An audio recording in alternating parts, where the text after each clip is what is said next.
you're in the right place. This is the Eatfluencer Podcast, and I'm your host, Dr. Maggie Landis. Together, we are going to unpack everything about eating and discover the what, when, and how that will let you lead your best life. This is not your doctor's conversation about nutrition. Today is when you can start to love eating again. Let food be food and you be you. Get ready to get eatfluenced.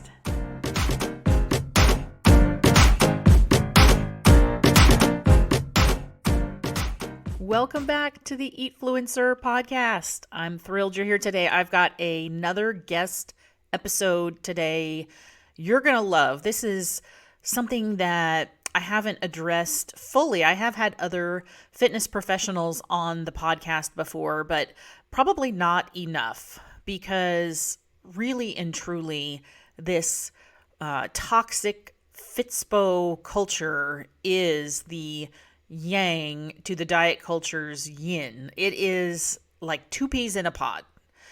Diet and exercise, diet and exercise, diet and exercise. You hear it at every touch point, you see it at every touch point, and this fantastical idea that it's like one big algebra problem, and if you just manage your food intake and exercise enough, we'll have the life of our dreams. But that's not really true.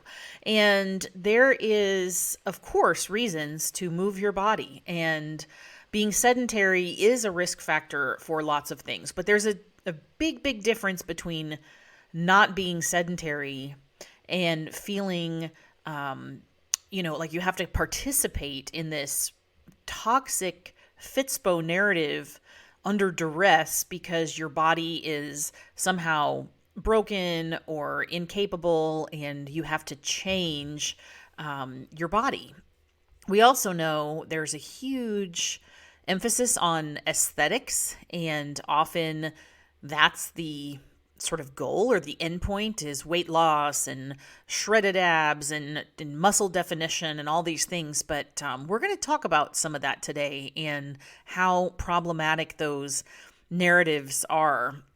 So I want to first remind you to check out the show notes, because there's a couple of new things that are coming up in my world, and I want to make sure you don't miss anything, including my brand new line of Pro-to-Pro services. And I am going to be releasing a course for health professionals at the end of March, which will help them either bolster or create a weight-neutral health practice so that they can accelerate their clients' progress and do it in a weight-inclusive, weight-neutral way, grounded in HAES and intuitive eating and all the good things that I love to talk about. But without further ado, I'm going to read my guest, Maria Scrimenti's bio to you so you can hear all the awesome things she's done, and we'll get straight away into the conversation. So Maria Scrimenti is a certified intuitive eating counselor who helps women end the destructive cycle of dieting and come to terms with their relationship to food. After struggling with her own relationships with food and body, she is passionate about helping women find the freedom and energy they need to live the life they want. She has been quoted in media such as Pop Sugar, Yahoo, Psychology Today, MSN, the National Wellness Institute Journal, and more. She's also contributed to The Seam, the series for education and awareness in medicine, comprised of doctors, activists, and healthcare experts that are on the leading edge of women's medicine and preventative health. That's awesome. I'm not even in that. I think I need to get in that. Maria holds a bachelor's degree in exercise science and almost a decade of experience in the fitness industry with certifications in 7 different fitness modalities. She's also completed 60 credit hours of master's level coursework in counseling, is a certified health and wellness coach, and adores her work and finds herself on a mission every day to help women find peace with food and grace in their bodies. Her goal is to redefine health, have her clients redefine health on their own terms so we all can ultimately cultivate a society where bodies are treated with dignity and respect. I love it. So you're going to love Maria. We have a fantastic conversation that I want you to hear right now. All right, Maria, thank you for joining me on the Eatfluencer podcast today. Thank you for having me. I'm so excited to be here. Oh my gosh. So we're going to get into talking about Fitspo culture and this whole idea of punitive exercise that everybody is hung up on. But first, I would like to hear a little bit about how you got to where you are today, because we all know you don't like come out of the womb believing in weight neutrality. And well, maybe you do. Actually, you come out of the womb that way and then you all of a sudden learn it very quickly that bodies have moral meaning and all this sort of stuff that's real heavy. And I know my story. I practiced in a very weight stigmatized way for years because that's what we're taught.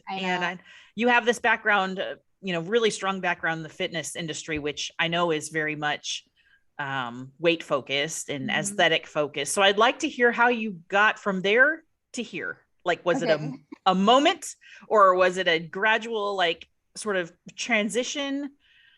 Oh, yeah. I think it was just realizing that weight-centric focus wasn't working. So it was years of trying to help women lose weight, realizing that they weren't keeping it off long-term. They kept coming to me feeling defeated, feeling shame. And so I knew I had to find another way. But Maggie, I think there's, I resonate so much with what you're saying about how we practiced in a way that was harmful for years before we knew better. I think we need to be compassionate with ourselves and forgive ourselves for that, just because we didn't know that we were causing harm. But there's grief. I mean, I think about that from time to time, just that I feel bad that I did help clients lose weight. And I didn't know that it was harmful. But anyway, so I did work in the fitness industry for almost a decade.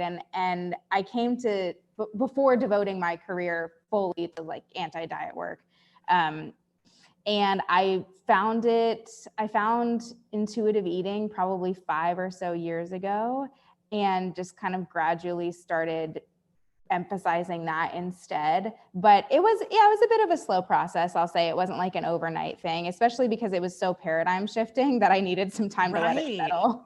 Yeah, it really is very, like, when it's really countercultural to your industry, it almost makes you feel like you're in a crazy space. I mean, when you're the one thinking differently and maybe starting to approach your practice, whatever your practice is, like a little differently, did you have that experience where you're like, okay, you almost can't unsee it, right? It's like coming out of the matrix. Yeah, you're so right. You can't unsee it. And it feels threatening almost to your identity, your professional identity, your self-identity. Like, I know my identity got so wrapped up in fitness and in my aesthetic. So to have that, to realize that what I was doing was wrong, I guess, like, kind of, I had to form a new personal and professional identity. Yeah. And I think a lot, I mean, I can say this for me, is especially doctors, I don't know other professions, but like have a really hard time saying that something they did was wrong. I mean, that not only was the way we practice not helpful, it might have even been harmful. And to kind of admit that and be willing to say, like just like you said, we were doing what we knew with the information we had. I mean, and you can't blame yourself for what you didn't have exposure to or didn't know, right? That's especially when it's the mainstream, line of thought in your profession. Yes, absolutely. Now, that being said, I do believe that once we, like you said, once we see it and we do know better, we ought to do better. Oh, absolutely. Well, right. You have like an obligation, really, especially if it's if you're in a, people helping service, health benefiting profession, like you should be acknowledging what we know about health in the human body. And I mean, my whole thing is just taking this like whole weight body thing out of it, because it's really distracting. You find it really, I'm sure in the fitness industry, it's just a major distractor, right? Because people I'm curious how you, work with people now that are let me say this another way. There's a lot of all or nothing, Yeah. right? It's like I'm doing all this exercise to change my body. And when my body doesn't change, it's quote, not working. And Mhm. then you're out. It's like done. Mhm. Well, that's not good because we know movement benefits the human body. Yes. So, how would you help somebody? Like, what's sort of like the mind shift for somebody who's in that space where it's, we exercise for the aesthetic, we exercise Mhm. for our bodies to change and morph, you know, Mhm. all that toxic Yeah. shred and blast and all that language, right? I know, Maggie, I'm over it. But yeah, so I think what we need to do is redefine what we view as like working. Because if we stop doing it because it's not working, well, I think we need to redefine like what does it look like when something is working for you, and what does it look like when something is Right. aligned with your values, and you kind of redefine health for yourself.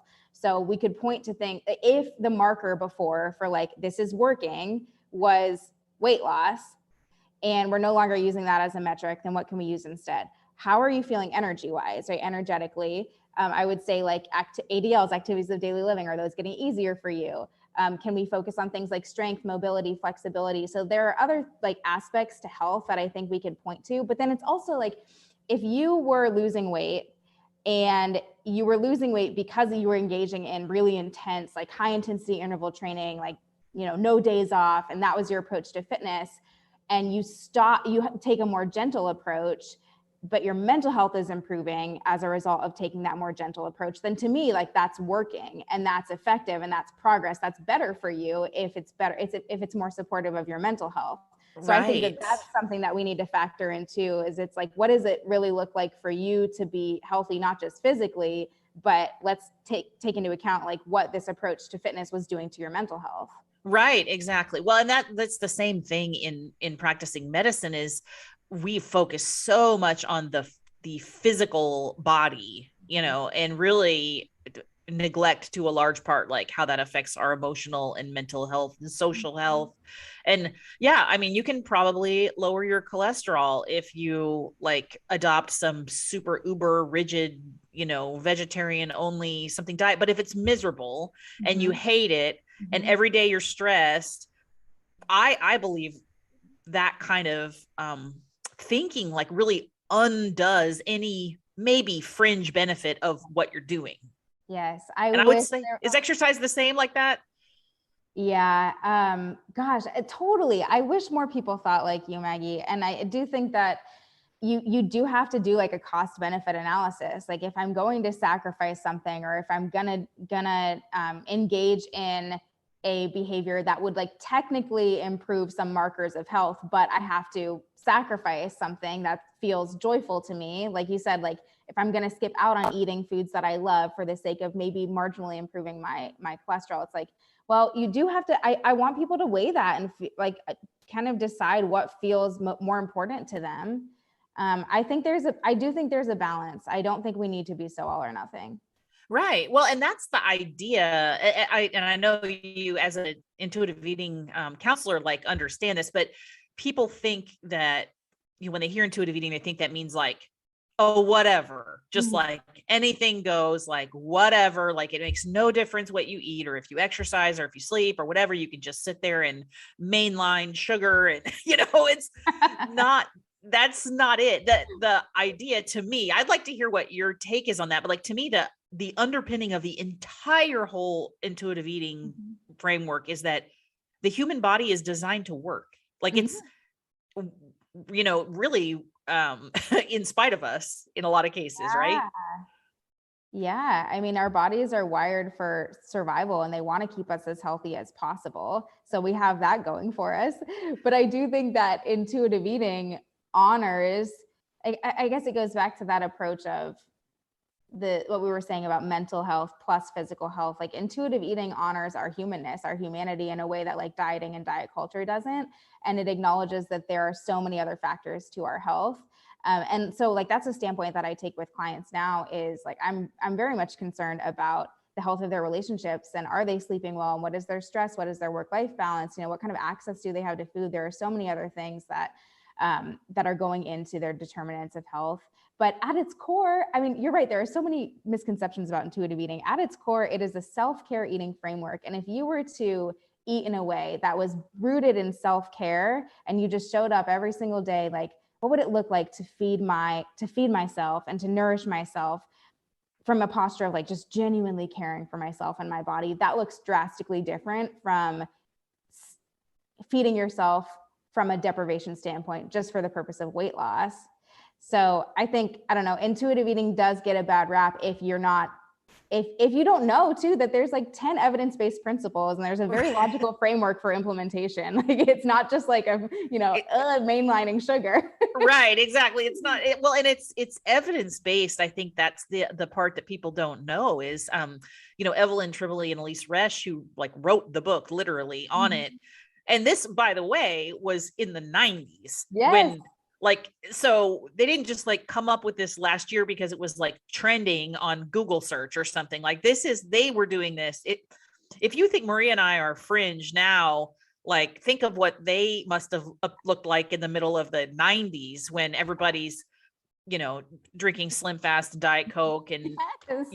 doing the jazzercise or whatever. It's like, they knew that this is very scientifically grounded and it works. And it's almost so simple. It sounds like too simple to be true. Well, Evelyn Tribole and Elise Resch are just my heroes. And I agree with you that they were probably up against I can't even imagine what all they were up against even in the 90s. But I love, there's a term that Dr. Lindo Bacon uses in Health at Every Size. I believe it's in Health at Every Size, where they say, they consistently use the term science and reason. Like science and reason would stand to support whatever it is, because it's like, yes, there's so much science that supports the intuitive eating framework, but then it's also just like common sense. Like you said, like it's simple, right? Like right. There's like it's reason, Well, exactly. And I tell people all the time, like, I don't expect the average person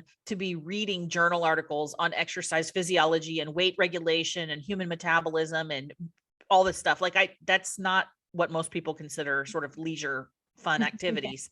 Only people like you and me do that kind of stuff. Right. But, if you trust the people who are able to interpret that stuff and you pair that with your own personal anecdotal experience. Good. Yes.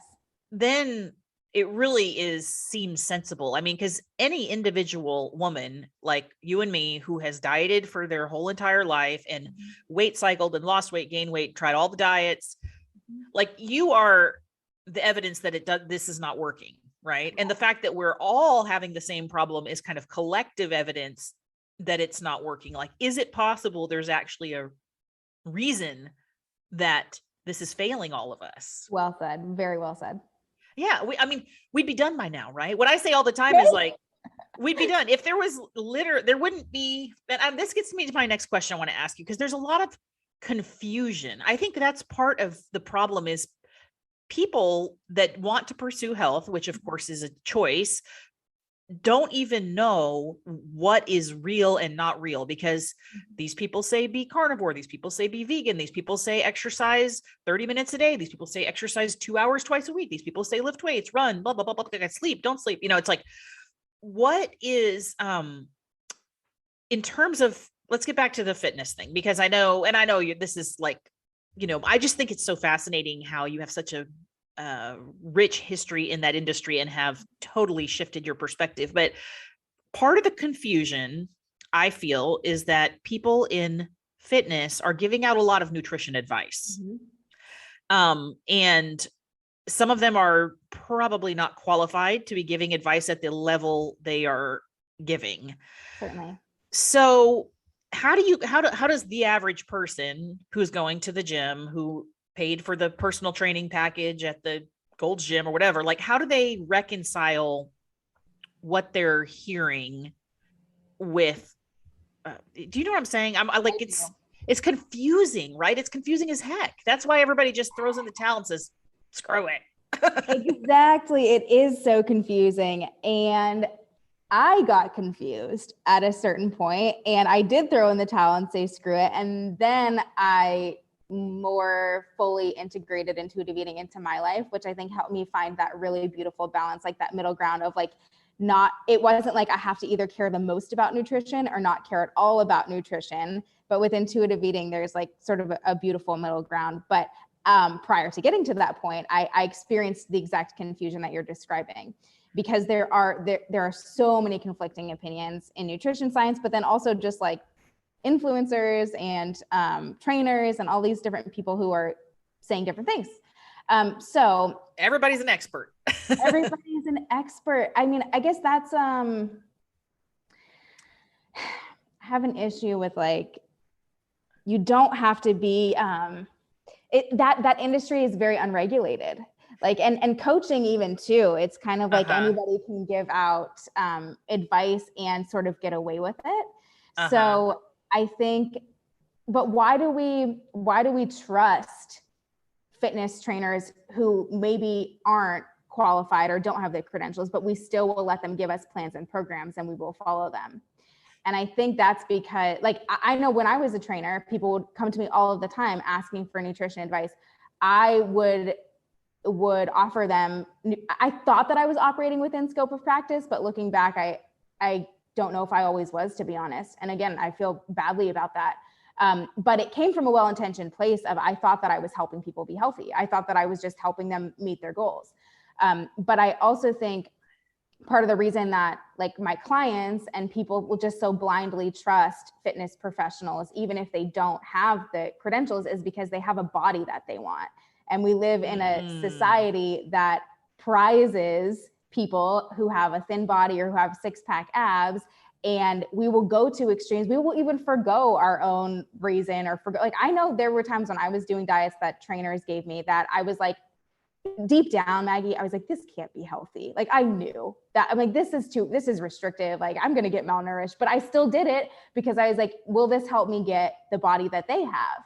And so I think that just kind of ignores like like the way bodies actually work. Like, we all can't just eat the same and get the same body. Like, bodies don't work that way.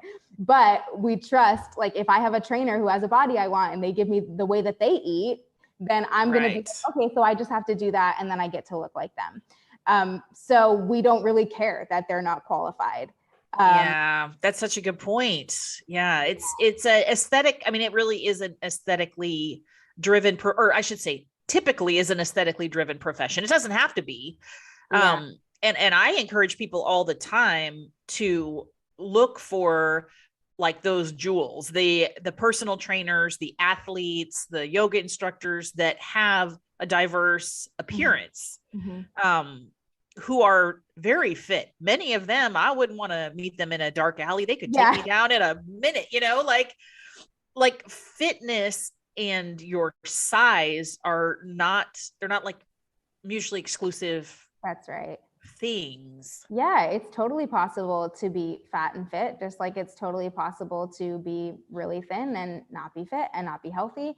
We can't really tell just by looking at somebody, but that's not something that I knew before I stumbled upon this anti-diet work. So I know that led to a lot of my disordered eating and body dysmorphia. Was I was like, well, I work in the fitness industry and people expect me to look a certain way. And if people are going to want to hire me, then I have to have a body that they would want.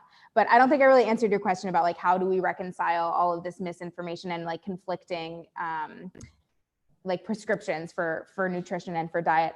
I know, at least I can speak to what worked for me. I said, I do need to turn the volume down on a lot of this, all of these different things that I've been hearing from these different diets, and just tune into my own body and see the cues that my body is giving me. So how does this food feel in my body? And so that, I think self-trust was sort of the antidote to all of that confusion. Was like, okay, maybe what if I were to just be the expert of my body? And what if I were to tune into how different foods feel in my body, how movement feels in my body? And that cleared up a lot of the confusion once I allowed myself to be the authority in my own life and with my own health. Right. Yeah. Cause you're right. We kind of just hand over our autonomy to whoever we aspire to be like. I mean, yeah, we that's really what diet culture and sort of this Fitspo culture is about, I think, is that somebody else knows better than us. Yeah. And so we must do whatever they say or do because they know better, Mhm. and they may have something that works for them or their body type or their, whatever level of fitness or their nutritional needs, and it doesn't mean it's a one size fits all, although that's what we're kind of Mhm. Mhm. um so let me ask you this question. I have my own opinion, which I'll try to reserve, but that's hard. I uh want to hear what do it. you think about this term, food is fuel? I'm curious, with your background, like, what do you think about that? Do you like that or you don't like that? Maggie, I'm sure we have the same opinion on this. because because You that's want kind of me to like the say, tagline. That's like, to me, that's the Fitspo nutrition I know. mantra, This is right? such a good question. So you're gonna make me take the heat. Food Yep. is food is fuel, but it's so much more than that. And I think if we were to treat our bodies like robots or like science experiments, then we could be like calories in, calories out. Like maybe like this is the exact amount of energy that I need today. But like that's not what it's like to live a rich and full human life. I just think food is so much more than just fuel. It's very reductive to just say food is fuel. And when you try to eat in a way like quote unquote clean eating, to just view food as fuel, that's what leads to a lot of disordered eating and then later on clinical eating disorders, because food is fuel, but it's so much more than that. Right. Well, see, you took the words out of my mouth and taking the heat for that. But yeah, I really can't, stand that. That aggravates me so much, because that, like, I like the word, what'd you say? Reductivism, reduction. What'd you just say? That's a good term. That's what it is. It's really minimizing, like, food is social, currency. Yeah, It's like I love that. culture. It is, there's so much more to it. And this is a little off topic, but one of those things that I gained back after ditching this really rigid thinking is, I love cooking. I don't know Mhm. if you like to cook, but I love cooking. I always have. But it there was always this kind of like, you know um ceiling where it couldn't be so fun, because I still had to think about how much fat was in it, or how big a portion should be, or whether I use this kind of cheese or that kind of cheese or whatever. It's like, it's not you're not totally present Mhm. in an activity like cooking.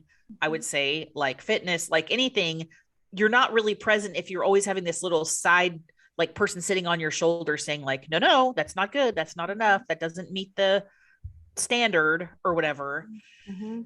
So, in terms of, let's get out of the kitchen. Okay, back to the That's a back to good point, though. That's a good yeah, right. I mean, point. and it's like fun. Like, it's fun if you go to the grocery store and think anything in this store is a possibility for me, Mhm. instead of like, I have to shop only in this aisle, or only on the perimeter, or I have to only buy this brand or this type or this, like that is really not fun. It's not fun. And what's ironic is the people who do that usually do it for the sake of health. A lot of time, well, not always, but a lot of Oh times. no, they do, you're right, that's what they But say. those are the exact same people who end up with a severely limited menu, and then those would be the people who would suffer from malnutrition ultimately because they have so many restrictions. Right. Well, and I talk a lot. I mean, with my clinical background and stuff, I talk a lot about the physiology of the stress response, and how literally being stressed raises your blood pressure, raises your blood sugar, all these things that you're trying to, quote, fix or Mm-hmm. improve. You're just like shooting yourself in the foot, when you create this existence that's like almost unattainable. Okay, here's the deal. So we know moving the human body, we're going to shift gears for a second here. Okay. Moving the human body is good, right? I mean, it's good. It's good, like you said, for our physical health, it's good for our mental health. How does somebody who has been typically, sort of sedentary, perhaps because they're like turned off, like they don't see themselves like that. They don't see themselves in that body. They don't see themselves with that intensity. So they do nothing or very little. What kind of mindset, and I think this is where the joyful movement, or sort of gentle exercise, whatever term the intuitive eating framework uses, Mm-hmm. like, employees, how do you get started? Like, where's the entry point to move your body, not in a punishing punitive way? Such a good question. I think the first thing that we would do well to do is remove morality from fitness. So you are not a worse person for being sedentary, and you're not morally superior if you are a fit person. So I think we attach a lot of morality to that behavior. Oh And yeah, mic drop for sure. yeah, Yeah. so if we're able to morally neutralize, and you really do want to start being active because it sounds like something that would be meaningful for you, then I would say to not take an all or nothing approach, and to know that even small amounts of movement absolutely count. I think we've gone too far in the fitness industry to say like it has to be high intensity, it has to be 60 minutes a day, you have to be sweating, you have to get your heart rate up. And that's just it, you don't have to feel that way or be doing those things in order for it to count. So I think we need to recalibrate like what counts, right? And there are so many things that you might not think count that are actually, you're going to get the health benefits from the movement. And you can get really creative. There are probably so many things that you're not even considering to do movement wise. I mean, especially like my clients who have kids, like they find that they will start going back to some types of movement that they enjoyed as kids, and they'll do that with their kids, like hopscotch or jump rope, or like dancing, you know, like ice skating or rollerblading, like things that could be really fun and probably more fun than like doing box jumps and playing with battle ropes or whatever. So there's just so many different ways that you can move your body. It doesn't have to feel like a chore. Right. Well, I love that because we have a image, I think all of us, just because of the media and sort of what we are confronted with fitness industry and the Fitspo culture is this, yeah, you have to be wearing Lycra and you have to be in a gym and it has to be at 5 o'clock in the morning and it has to be for 60 minutes and you have to mark it on a chart and you have to do, that's a total turnoff to like probably, I would say at least 90% of people. Like, I mean, there's a few people that really enjoy that level of intensity, but most people are not interested in that or have the capacity to perform like that on a regular basis. And so I love the little bits, like anything counts, right? Mm-hmm. And to give yourself permission to have it look different, like you're saying, dancing, throwing a frisbee, gardening, whatever, rollerblading, whatever it is, every little bit counts. It doesn't get like negated. Like even if you put on your shoes, I tell people this, put on your shoes. And if you go outside and you walk a lap around your front yard and it takes 4 minutes, that's 4 minutes of movement that you didn't do yesterday. Yeah. It's not like, oh, I should have stayed out there for an hour. I should have gone faster. I should have it's 4 minutes. And you know what? Tomorrow you may be able to do 5 or 6 minutes, or you may do 2 minutes or 0 minutes. Yes. And that's still okay. That still doesn't undo what you did yesterday. Yes. Exactly. And, if we think about that, so that gets me thinking about, fitness trackers. Okay. Like, like Apple Watch and Fitbits and stuff like that. This podcast is not sponsored by any of those things, but I have to say that. What's your opinion on those? Like, are those helpful, harmful, neutral, knowing what you know now? Yeah, it's, a lot of times things are not necessarily all good or not necessarily all bad. I think there is a possibility for us to use external trackers in a healthy way, but we would just have to be really mindful about it. I think best case scenario, you're really connected to your body and the signs and signals that your body is giving you, and you just let whatever movement you can do on any one given day be enough. The issue that I think we run into with relying on external trackers is we will forgo the signs and signals that our body is giving us for the sake of meeting some arbitrary criteria. So we might we are probably increasing our risk for injury if we are saying, but I've got to complete this workout, right, or I've got to do this plan and program because that's what the program says, but you're exhausted or maybe you're sick and you're still doing it just for the sake of completing, the ring in the Apple Watch or whatever. Oh my gosh, closing the rings. Yeah.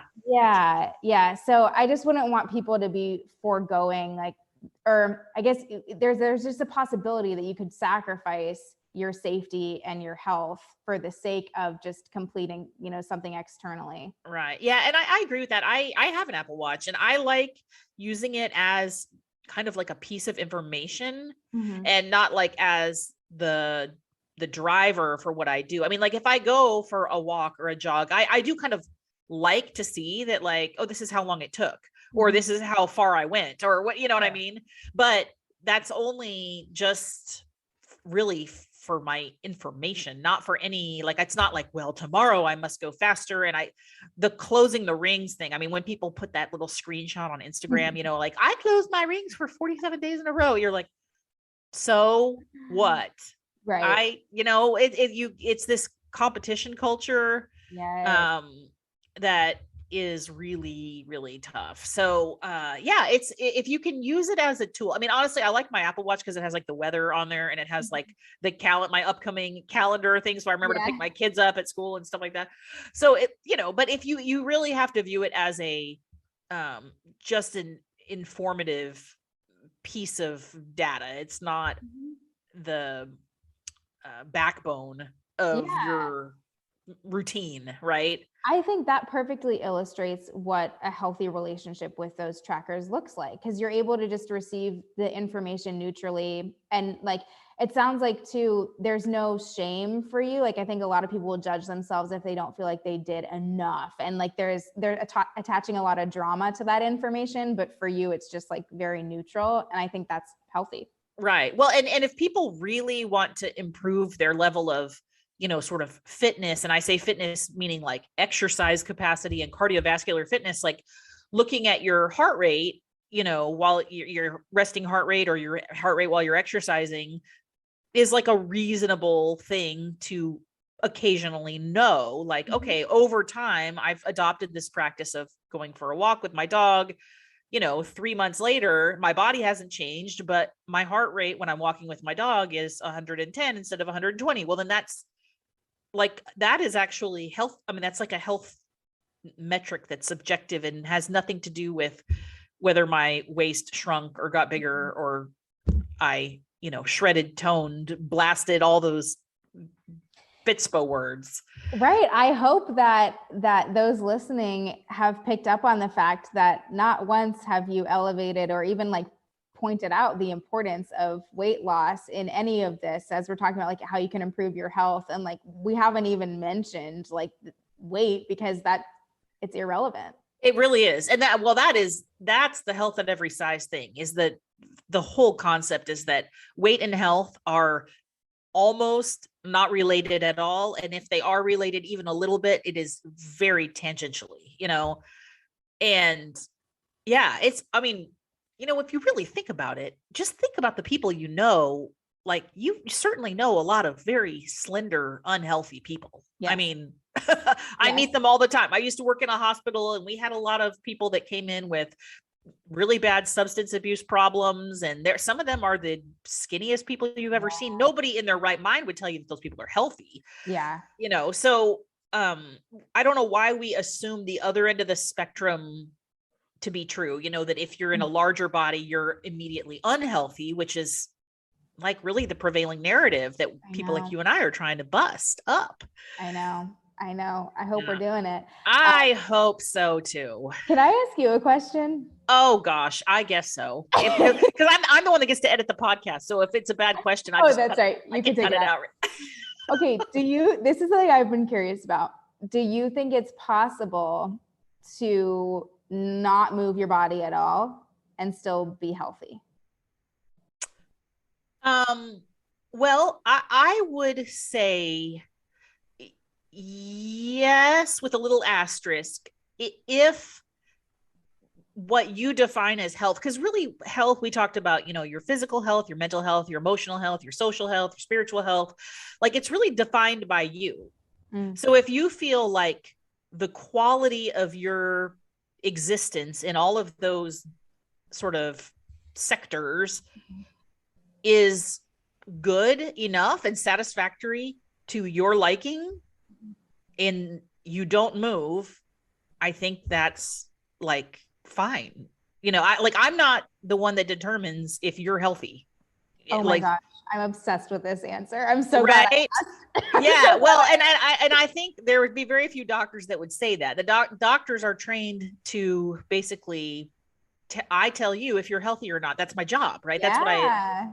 but I think it has to be defined a little more by the person, Yes. because there may be some limitations in what either you physically can do, what your schedule allows, what your sort of social determinants allow. Like, I mean, I think health is much broader than we have sort of ascribed it to be. Mm-hmm. And so, yeah, now, do I think most people are feeling physically their best being 100% sedentary? I would say probably not, but that's kind of like for them to say. Mm-hmm.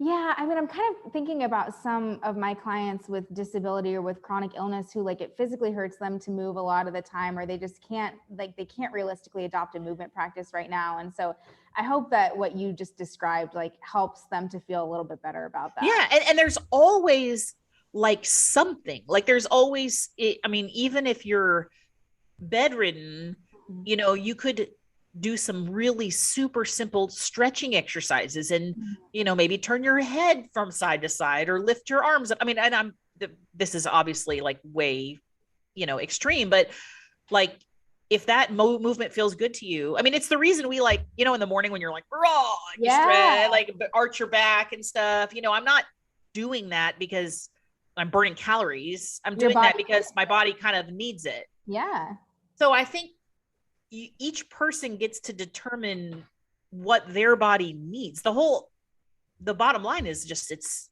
our own autonomy. And unfortunately, what I think the health professions should be doing is using their expertise to support what that person believes is the best picture of health for them, instead of putting what looks healthy for me or you or whatever on somebody else and saying, this is how you do it because this is how I did it. Like, that doesn't work. It's not working. I mean, it's not working. Like, it's not just my opinion. It's not working. It's just not working. So exactly. And that's kind of why I preface, like, if somebody says they want to get into a movement routine, I say, okay, if this sounds meaningful for you, I support it. And it has to come down to if I'm just another expert dictating, here's the plan and program that you need to follow, I'm totally just robbing them of their autonomy. So I'm really passionate about that, Maggie. I'm glad that you take that posture as well. Like, it's so important that we let people be the experts of yeah. their And I think what it looks like and feels like is fluid, right? And this is, I will tell you, back in my days of like super diet culture and whatever, I have to exercise this amount. Like, if I went to the gym and in my brain, I was like, I'm going to be on the elliptical for 30 minutes or whatever. Okay. Like, you get on it and start. And after 6 minutes, you're like, this totally sucks. I'm not feeling it. My knee hurts, whatever. Like, I never gave myself permission to stop. It was like, oh no, you got on, you turned it on, you are going to stay. Where it would have probably served me to be like, you know what, this isn't really what's working today. And it's not to say that I might not do that tomorrow or next week or never, who knows. But like for today, it would maybe be better to stretch or do yoga or just sit on the stationary bike or just go home or whatever, and we never allow ourselves to, like, once we commit to something, there's total inflexibility. Totally. There's also this mindset around like keeping a streak going. And that's what I see with a lot of the external like tracking. It's like, you've got to do it for however many days in a row, no days off. We're obsessed with streaks. and when we really step back, it's like, who cares? Like, do you care about like your best friend or your family member or whatever? Like, are they a better person to you because they closed all their Apple rings for 47 days? Like, we don't really care. Like, nobody else really cares. And we can maybe adopt that about ourselves. And that would be healthy. Now, big picture too, I just want to point out, like, I do think it's possible for people who are currently not moving very much to get into a movement routine that feels good. But I also think we ought to do better, like definitely as a like the fitness industry needs to do better, but just as a culture, making gym spaces and spaces in general, but especially gyms, like more safer for people in larger bodies and make it more inviting for them. Because I'm just thinking about like people who might be hearing this who are like, oh, easy for you to say, or like, I don't want to go to a gym because I don't feel comfortable. because I'll be discriminated against or people will look at me a certain way. So I just want to validate that, like, yeah, that's real. I mean, yeah, it's real. And you confronted with it because their marketing, I mean, their businesses, it's an industry. And so they put the kind of quintessential brochure ready people on the poster, and the, scale is in the women's locker room as soon as you walk in. And there's just, I mean, you're right. It is not a very welcoming, inclusive, but the typical fitness environment, I should say that there are a lot of people thinking outside the box, and yes. And I'm happy to see that, making it more inclusive for people, right? Agreed. It just destroys me when I go to the gym and I see really young girls stepping on the scale in the women's locker room. I'm like, oh gosh, they're starting so young. Yeah. Oh yeah. Yeah. I mean, exactly. And they're doing it before you're seeing them as teenagers in the women's locker room. They put third graders on the scale for the stupid presidential fitness test at the school. That's a whole other episode. I know. It's a whole other episode for sure. Well, listen, let's land this plane here. So I would love for the listeners to hear if you have any last thoughts, and then where they can find you if they want to follow you and learn more from you and possibly work with you in the future. Thank you for asking. Okay. Final thoughts would be, regardless of your fitness level currently or your level of activity, you are good. Your body is good. You are deeply worthy exactly as you are right here, right now, today. If you want to do more with movement, start small. And it's possible for you to be consistent with movement, even if that's not something that you've been consistent with in the past. But the best type of movement, I think the type of movement that's going to be consistent and sustainable is something that's going to be enjoyable for you. And it doesn't have to feel like a chore. It doesn't have to feel punishing. Yay, that's exactly fitness, right. So I hope that kind of tied it up in a little bit. Yeah, definitely. Where can people find me? I'm on Instagram, just my first and last name at Maria Scrimenti. I love showing up on Instagram and just teaching and engaging with the community. So that's one place I like to hang out. Oh, I have a free private Facebook community as well. Oh, cool. It's called Make Peace with Food, and anybody is welcome to join. I love that community, and we just like hang out and have conversations, and we learn together and grow together. So that's a safe place for anybody working on healing their relationships with food and movement. My website, of course, mariascrimenti.com. I take one-on-one clients.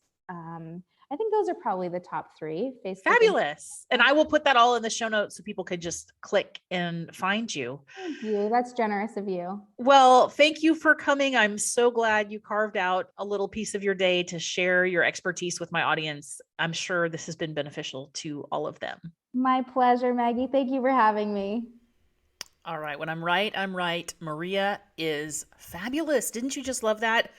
I was just so thrilled to have her point of view because, like I said at the opening of this, the exercise, toxic fitness, positivity, aesthetic-driven sort of Fitspo culture is the hand-in-hand companion of the diet culture, control your food, shrink your body. And, I think we need to address both, even if you are not what you consider a high-level athlete or a, major workout junkie. Just the idea that our bodies are incapable of functioning without us, micromanaging it and using food and exercise in this sort of commerce where we pay back for our behavior. That's so messed up. And Maria has such a great way of explaining it for everybody to understand. I hope you will pop over to the show notes and click on her links to her social media accounts and her website and follow her work there. So I want to remind you again, if you are loving this podcast, please leave a rating or review in your podcast player. That is not just a little pat on my back, but really I think it's important because it leverages a little more visibility in the algorithm on these podcast players so that the right people who are searching for this information can find it and start learning the same things that you're learning by hanging out with me. All right. Well, I hope you guys have a great week and we will talk next time. Thank you so much for being here today. If you love what you've learned, follow me on social media at Maggie Landis MD and you'll never miss a thing. You can also check out my website at maggielandismd.com and sign up to be part of our community of eaters. Thanks again for stopping by. We'll talk again soon.